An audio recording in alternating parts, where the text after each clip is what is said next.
최근에 어떤 언론에서 예전에 경기도지사를 했었던 남경필 씨, 그분의 인터뷰 기사를 보았습니다. 그분의 아들이 마약을 복용해서 여러 차례 감옥에 들락거렸는데 아버지로서 얼마나 마음이 아프고 안타깝겠습니까? 그런데 아들이 감옥에 들어갈 때 하나님 감사합니다, 그렇게 감사하다는 고백을 했다는 거예요.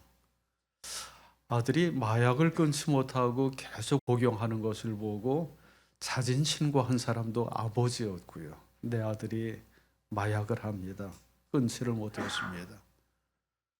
그래서 재판을 받고 마지막 법정에서 진술을 할 때에도 우리가 정말로 원하는 것은 상당 기간의 구속과 격리입니다. 감옥에 들어가야만 내 아들이 마약을 끊을 수 있습니다, 그렇게 진술을 했다고 합니다. 그런데 아들이 그렇게 감옥에 들락거리면서 아버지의 삶이 완전히 변화하게 되었습니다. 그 이전에는 모든 것이 자기의 뜻과 계획대로 승승장구를 했는데 5선 국회의원에다가 경기도지사까지 지냈습니다. 선거에서 진 적이 없는데 아들이 감옥에 들어갈 무렵부터 모든 것이 무너져 내리기 시작한 거예요. 선거에서 낙선을 했고 이혼을 했고 아들이 마약 중독자가 되었습니다. 그래서 정치를 그만두고 마약 퇴치 운동가로 변모를 했습니다. 아예 단체를 하나 만들었는데 단체의 이름이 은구입니다. Never give up, 절대 포기하지 않는다. 한자로는 은혜를 구한다. 이게 우리의 힘만으로는 안 됩니다. 하나님 은혜를 구합니다라는 뜻의 단체를 만들었습니다. 그 아버지의 정성이 아들에게 이해가 되었는지 감옥에 들어갈 때 아버지가 아들한테 난 절대 널 포기하지 않는다, 너도 포기하지 말아라 그러니까 아들도 법정 최후 진술에서 말하기를 우리 가족이 끝까지 나를 포기하지 않아서 감사합니다. 감옥에서 깨끗해진 몸과 마음으로 마약 퇴치 운동을 하고 싶습니다 라고 진술을 했습니다.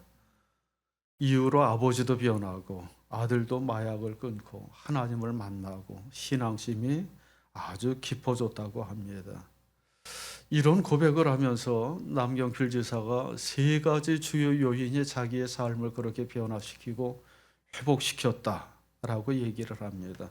그 중에 첫 번째는 신앙, 두 번째는 가정, 세 번째는 다름에 대한 인정과 열린 마음입니다. 다름에 대한 인정과 열린 마음.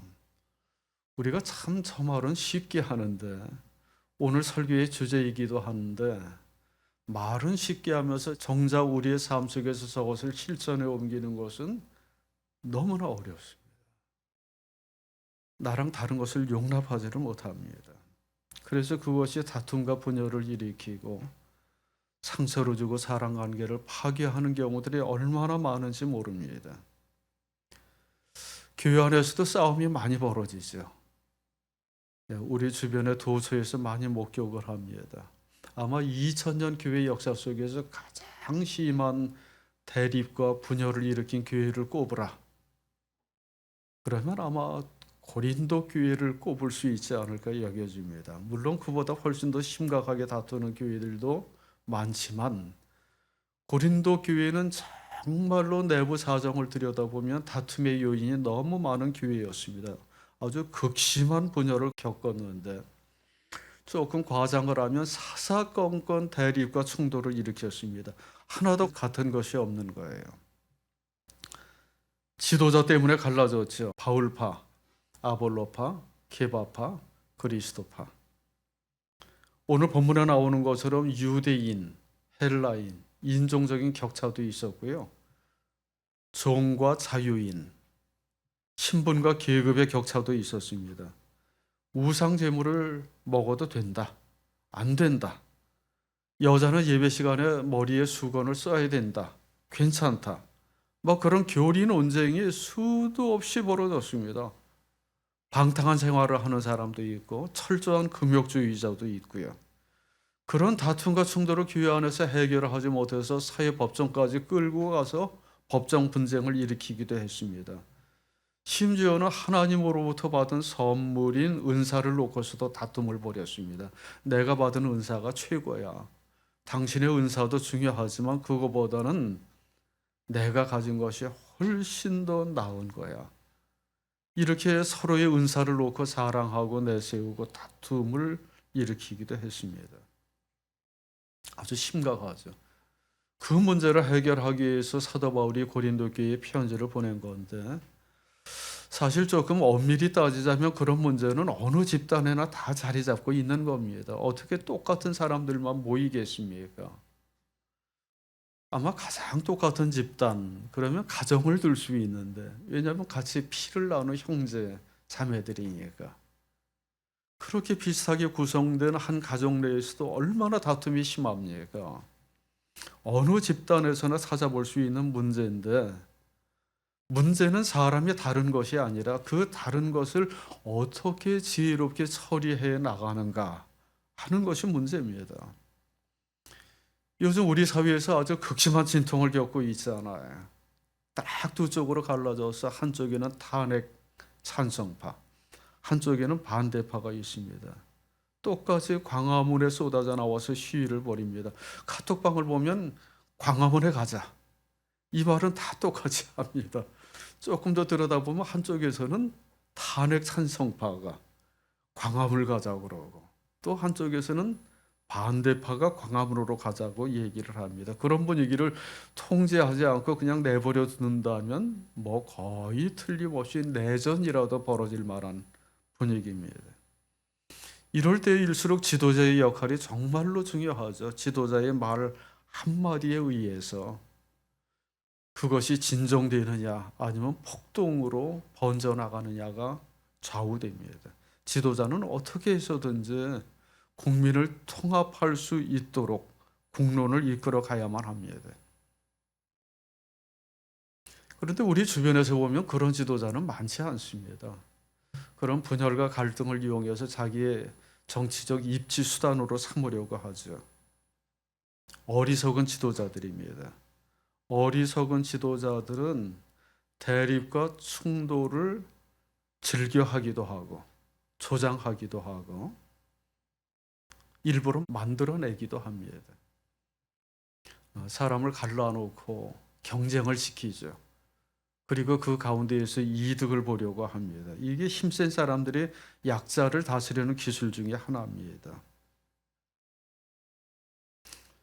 그러면서 어느 한쪽 편을 들고 상대를 제거하고 그것을 통해서 문제를 해결하려고 합니다. 북한에서처럼 정적을 숙성하든지 기업령을 동원해서 반대편을 잘라버리든지 이렇게 반대편을 완전히 제거하고 꼼짝 못하게 하는 방식으로 대립과 갈등을 정리하려고 합니다. 자기한테 특별히 그럴 만한 힘이 있으면 그런 유혹을 받기가 쉽습니다. 부부싸움을 할 때도 그렇잖아요. 아무리 얘기를 해도 통하지 않고 문제가 풀리지 않으면 마지막에 뭐라고 얘기를 합니까? 얘기를 해도 풀리지 않을 경우 뭐 마지막에는 거의 다 이런 식으로 얘기하겠죠. 나가. 당신 나가. 우리 여기서 갈라서 어느 한쪽을 쫓아내는 방식으로 문제를 해결하려고 합니다. 특별히 힘 있는 사람이 딱 윽박지르면서 얘기하면 약한 사람은 뭐 어쩔 수 없이 당할 수밖에 없는 거죠. 도저히 당신하고 같이 살 수 없으니까 나가. 이러면 고개를 숙이고 들어올 수밖에 없습니다. 뭐 이런 식의 얘기들이 우리 주변에 얼마나 많습니까? 뭐 이념 논쟁을 하다가 그렇게 얘기하기도 하죠. 당신 그렇게 북한이 좋으면 북한으로 가. 뭐 이런 식으로. 당신 정말 일본 좋아하네. 일본이 그렇게 좋으면 일본으로 가. 당신 나라로 돌아가.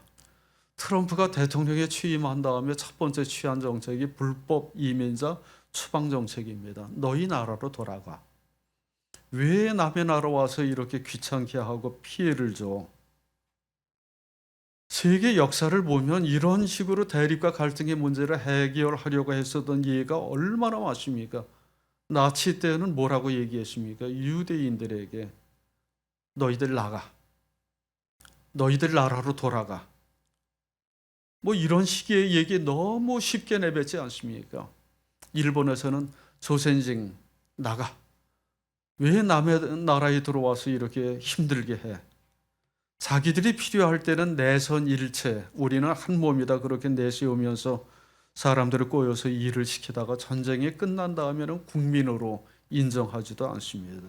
우리와 그들을 구분하고 우리와 다르고 우리를 반대하는 사람들을 쫓아내는 식으로 갈등의 문제를 해결하려고 합니다.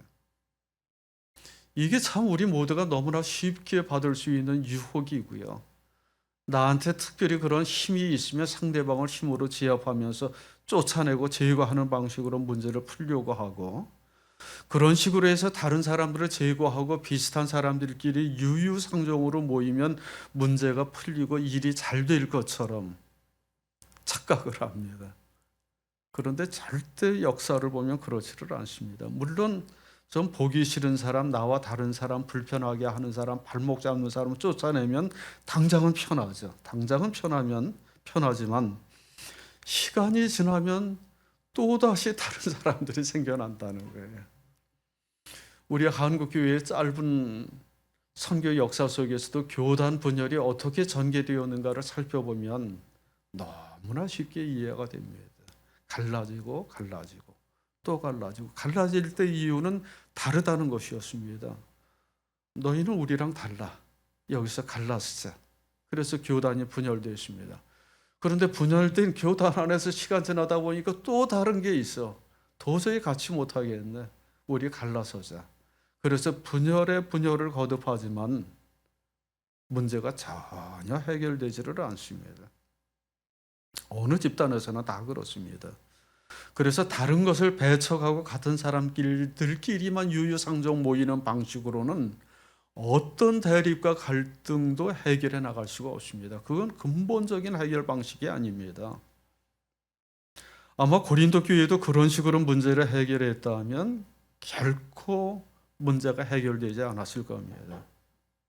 뭐 바울파, 아볼로파, 게바파, 그리스도파 이렇게 네 교회로 쪼개지고 그 가운데에서 머리에 수건을 쓰는 파, 수건을 쓰지 않는 파, 또 이렇게 갈라지고, 비교적 사회 윤리, 성도덕 윤리에 대해서 엄격한 파, 비교적 관대한 파, 또 이렇게 갈라지고, 수도 없이 갈라지다가 결국은 교회가 해체될 수밖에 없을 것입니다.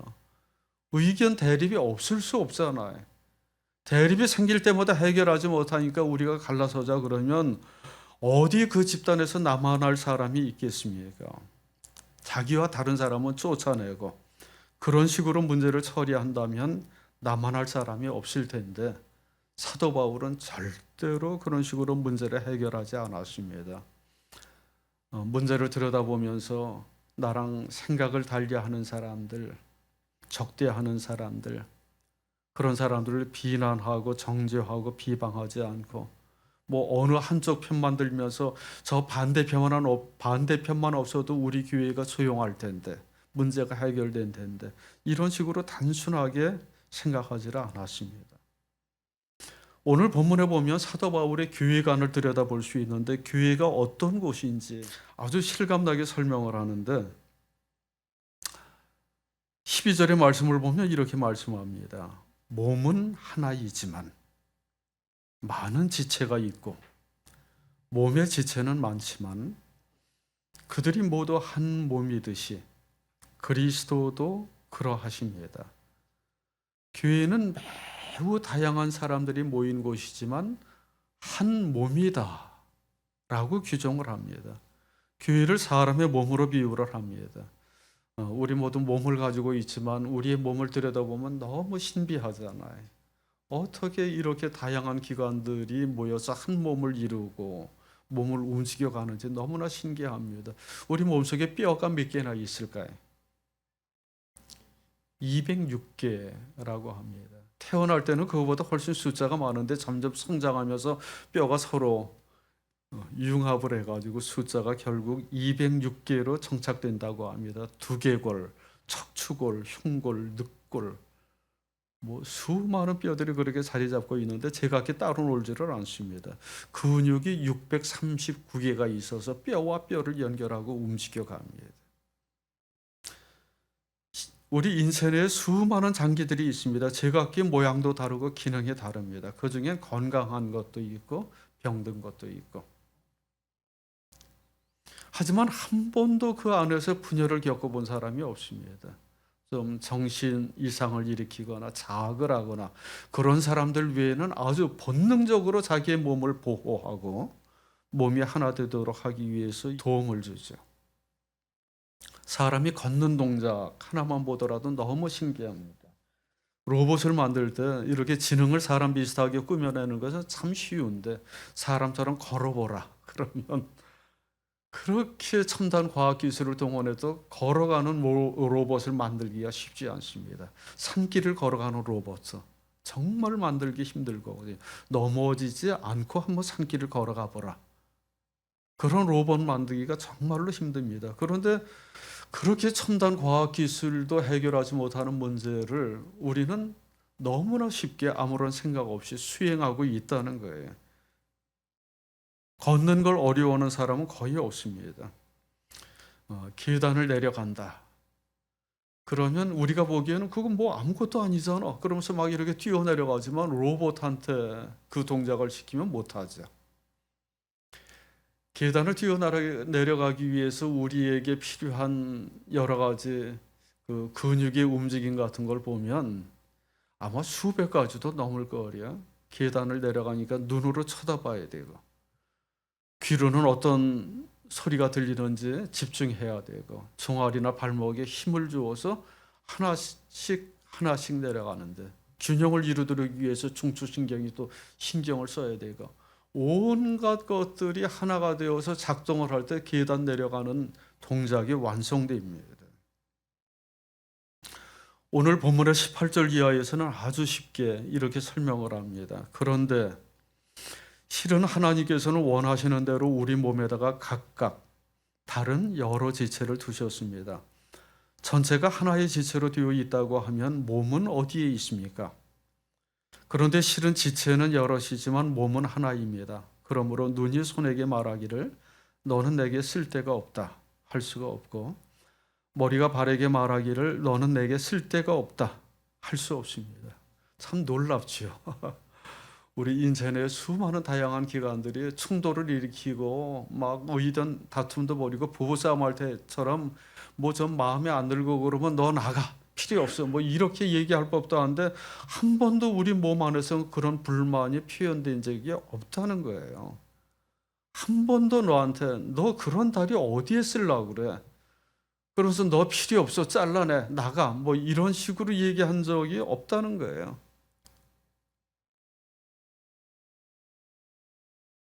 우리가 감히 누구한테 넌 필요 없어 나가 너 없어도 우리 잘 살 수 있거든 더 잘 될 거야 누가 감히 다른 사람한테 그렇게 얘기할 수 있겠습니까? 하나님이 그렇게 만들어 주셨는데 우리가 서로 다른 건 너무나 지극히 당연한 하나님의 창조 원리입니다. 우리가 자기 몸을 대할 때는 아주 본능적으로 모든 기관들을 보호하려고 합니다. 조금 서로 다르다고 해서 무시하거나 쫓아내거나 잘라내지를 않습니다. 오히려 약하고 못난 부분을 컴프라치 하기 위해서 더 집중해서 신경을 쓰고 돌봅니다. 다 그렇잖아요. 뭐 자기의 장점이 있죠. 얼굴을 보더라도 참 잘생긴 부분이 있고 못생긴 부분이 있는데 어디에 더 신경이 많이 쓰입니까? 못생긴 부분에 더 신경을 많이 쓰고 그 못생긴 부분을 어떻게 컴프라치 할까? 찢어진 눈을 어떻게 좀 예쁘게 보일까? 입술을 어떻게 좀 더 예쁘고 도톰하게 만들어 갈 수 있을까? 이 좀 이렇게 추하고 뭐 막 그 이것저것 피부에 생겨나는 것들을 어떻게 화장품으로 가릴 수 있을까? 그런 고민하지 않습니까? 막 어깨가 아프고 쑤시고 그러면 아유 너 필요 없으니까 나가 그러지 않고 뭐 자기도 모르게 손이 아픈 쪽에 가서 주물러주고 쓰다듬고 하지 않습니까? 키가 작다고 해서 아이고 이런 쇼다리 어디에 쓰냐, 그렇게 하지 않고 아무 말 없이 그냥 키높이 구두를 신게 하지 않습니까? 한쪽 폐가 약하다고 다른 쪽 폐로 숨 쉬는 사람이 너 때문에 내가 이렇게 고생하잖아, 나도 좀 쉬자 그러면서 폐 동작하는 것을 멈추고 그럽니까? 그런 사람이 어디 있습니까? 저쪽에서 일을 제대로 못하니까 내가 더 힘을 내야지, 내가 더 열심히 해야지. 팔이 약하면 다리가 좀 더 수고를 하고, 눈이 약하면 귀의 감각이 좀 더 발전하는 것이고요. 이가 없으면 잇몸으로 대신하고, 신체의 어떤 부위가 못나고 약하다고 해서 쫓아내거나 잘라내는 사람 아무도 없습니다. 그게 건강한 몸, 건강한 조직, 건강한 사회, 건강한 집단입니다. 어떻게 하든지 우리 사회 안에서, 우리 안에서 약하고 병들고 힘들어하고 상처 입은 사람들을 조금이라도 더 돌보고 감싸려고 하는 사회가 건강한 사회죠. 그 족제비는 꼬리가 정말로 긴데요. 그래서 그 긴 꼬리가 평소에는 아주 풍성하고 아름다워 보입니다. 그런 꼬리를 가진 동물들이 있죠. 그런데 이 족제비가 하루는 사냥개를 만나가지고 아주 정신없이 도망을 간 겁니다. 정신없이 도망가가지고 간신히 자기 굴 속에 탁 들어와가지고 안도의 한숨을 내신 후에 평가회를 열었습니다. 평가회. 야, 진짜 우리가 이럴 때 잘 대처하지 않으면 어느 날 갑자기 나갔다가 개한테 쫓겨서 죽을 수도 있다. 평가회를 한번 해보자. 그 사냥개가 우리를 쫓아올 때 너는 뭘 했냐? 그랬더니 눈이 대답을 합니다. 나는 어떻게 하면 내 몸을 빨리 숨길 곳이 있는지 안전한 장소를 찾는데 최선을 다했습니다. 그래서 이 굴을 발견했고 여기에 들어왔습니다. 나 때문에 여러분 산 거예요. 그래서 이제 막 박수를 쳐줬죠. 귀한테 물었습니다. 너는 뭘 했냐?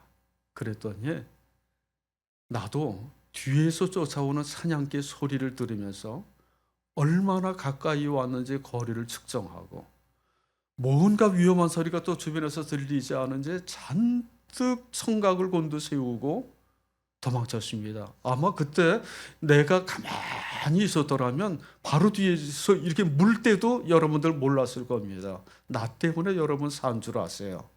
그랬더니 막 박수를 치면서 수고했다고 그랬어요. 다리한테 물었어요. 너 뭘 했냐?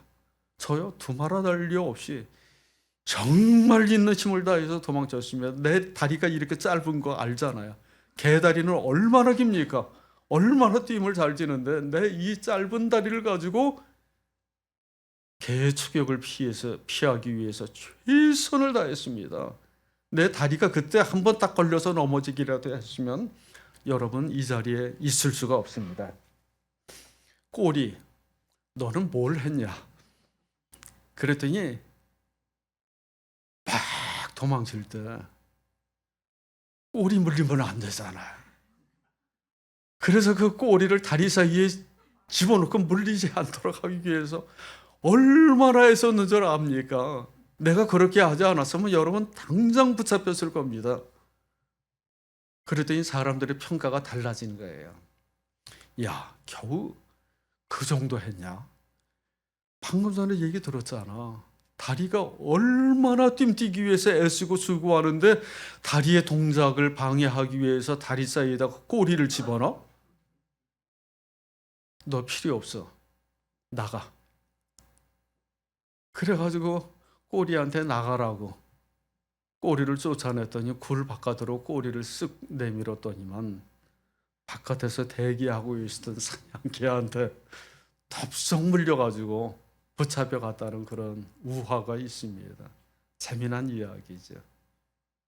이게 사람들의 평가가 너는 쓸데있다, 쓸데없다, 필요하다, 필요없다라는 평가가 얼마나 단순한 무지에서 생겨날 때가 많은지 모릅니다. 오늘 22절, 23절에서 말씀을 합니다. 그뿐만 아니라 몸의 지체 가운데에서 비교적 더 약하게 보이는 지체들이 오히려 더 요긴합니다. 그리고 우리가 덜 명예스러운 것으로 여기는 지체들에게 더욱 풍성한 명예를 덧입히고 볼품없는 지체들은 더욱더 아름답게 꾸며집니다. 얼마나 아름답고 건강한 모습입니까? 건강한 몸, 건강한 사회, 건강한 가정, 건강한 교회라고 한다면 너무나 당연하게 그 안에 약하고 병들고 상처난 지체에 더욱더 관심을 기울이고 신경을 쓰고 돌봐줘야만 합니다. 이게 건강함을 측정하는 기준 중에 하나입니다. 약하고 병든 것을 무시하느냐, 아니면 더 정성 들여서 돌봐주느냐. 남들과 다르다고 해서, 남들보다 못났다고 해서 쫓아내는 것이 아니라 더 정성스럽게 돌보고 사랑을 베푸는 곳이 건강한 사회입니다. 26절에서 말씀을 합니다. 한번 같이 읽습니다. 한 지체가 고통을 당하면 모든 지체가 함께 고통을 당합니다. 한 지체가 영광을 받으면 모든 지체가 함께 기뻐합니다. 아멘. 한쪽에서 고통을 당하면 다른 쪽에서도 함께 아파하고, 한쪽에서 기뻐하면 함께 기뻐하는 것. 아무 말 없이 서로를 공감하고 교감해주는 집단. 때로는 아무런 이유도 없이 저 사람이 울기 때문에 내가 울고, 저 사람이 기뻐하기 때문에 내가 기뻐하는 집단이 건강한 집단입니다. 교회가 그런 곳이 되어야만 합니다. 우리는 서로 떨어져 있지 않습니다. 서로 연결되었습니다. 서로 공감하고 서로 교감을 합니다. 그래서 때로는 괜히 울고 괜히 기뻐하는 공동체. 이러한 교회야말로 하나님께서 기뻐하시는, 하나님께서 원하시는 건강한 교회의 모습입니다. 27절에서 말씀을 합니다. 여러분은 그리스도의 몸이요 따로따로는 지체들입니다. 너무나 다양하고 제각기 다른 지체들이 모였지만 우리는 모두 그리스도 안에서 한 몸된 공동체입니다. 지체는 여럿이지만 몸은 하나입니다. 너 때문에 내가 이렇다, 이런 식으로 서로를 비교하고 원망하고 불평하고 상처를 주지 않습니다. 우리는 함께 아파하고 함께 기뻐합니다. 힘없고 연약하고 아파하는 지체를 오히려 더욱 정성으로 돌보고 감싸주고, 그래서 우리 모두를 서로를 높여주고 서로를 자랑스럽게 여기고 영광스럽게 만들어가는 한 몸된 교회, 한 몸된 가정 이루어갈 수 있기를 간절히 원합니다.